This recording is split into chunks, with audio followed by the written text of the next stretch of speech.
ಏನಾದರೂ ಬೆಳೆಯೋಣ ಅಂದರೆ ಅಲ್ಲಿ ಯಾವ ಬೆಳೆಯೂ ಕೂಡ ಬೆಳೆಯುತ್ತಿರಲಿಲ್ಲ. ಈ ಅಣುಬಾಂಬ್ ಹಾಕಿದ ಪರಿಣಾಮ ಅಲ್ಲಿ ಅಂದರೆ ಜಪಾನ್ನಲ್ಲಿ ರೋಗ ರುಜಿನಗಳು ದಿನೇ ದಿನೇ ಹೆಚ್ಚಾಗ್ತಾ ಇತ್ತು. ಆ ದೇಶ ಆರ್ಥಿಕವಾಗಿ ದಿವಾಳಿ ಎದ್ದೋಗ್ಬಿಡ್ತು.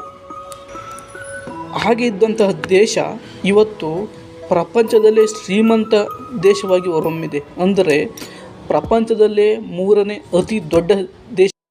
ನಮ್ಮ ದೇಶ ಈಗ 4ನೇ ಸ್ಥಾನದಲ್ಲಿದೆ.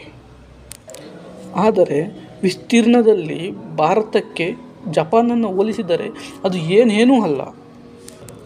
ಅಂದರೆ ಜಪಾನು ಭಾರತದ ಒಂದು ರಾಜ್ಯ ಎಷ್ಟಿದೆಯೋ ಅಷ್ಟಿದೆ. ಆದರೆ ಅವರು ಸಂಪತ್ತಿನಲ್ಲಿ ನಮಗಿಂತ 1 ಪಟ್ಟು ಜಾಸ್ತಿ ಇದ್ದಾರೆ.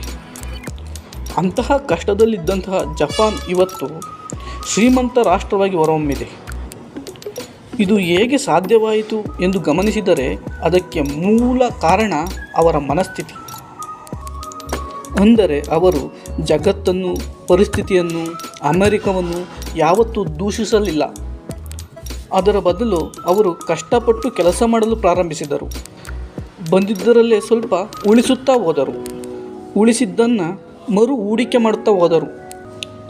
ಇದರ ಪರಿಣಾಮ ಅವರಲ್ಲಿ ಅಪಾರವಾದ ಸಂಪತ್ತು ಕ್ರೋಢೀಕೃತವಾಗುತ್ತಾ ಹೋಗಿತು ಮತ್ತು ಪ್ರಪಂಚದಲ್ಲೇ 3ನೇ ಅತಿ ದೊಡ್ಡ. ಹಾಗೆ ನೋಡಿದರೆ 1980ರ ದಶಕದಲ್ಲಿ ಭಾರತ ಮತ್ತು ಚೀನಾದ ಆರ್ಥಿಕ ಪರಿಸ್ಥಿತಿ ಒಂದೇ ರೀತಿ ಇತ್ತು. ಆದರೆ ಚೀನಾ ಭಾರತಕ್ಕಿಂತ 5 ಪಟ್ಟು ಶ್ರೀಮಂತವಾಗಿ ಬೆಳೆದು ನಿಂತಿದೆ. ಚೀನಾ ಮತ್ತು ಜಪಾನ್ ತನ್ನ ಸಂಪತ್ತನ್ನು ವೇಗವಾಗಿ ಸೃಷ್ಟಿಸುತ್ತಾ ಹೋದವು.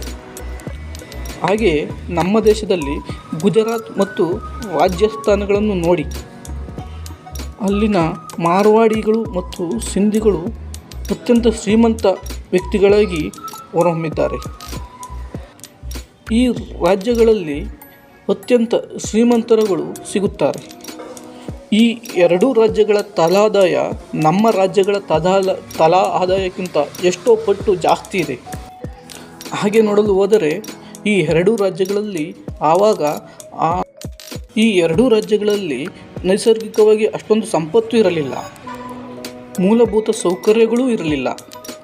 ಆದರೆ ಇಂದಿನ ಗುಜರಾತ್ ತನ್ನ ನಕ್ಷೆಯನ್ನೇ ಬದಲಿಸಿಕೊಂಡಿದೆ. ಇಂತಹ ಬದಲಾವಣೆಗಳಿಗೆ ಕಾರಣಗಳೇನು?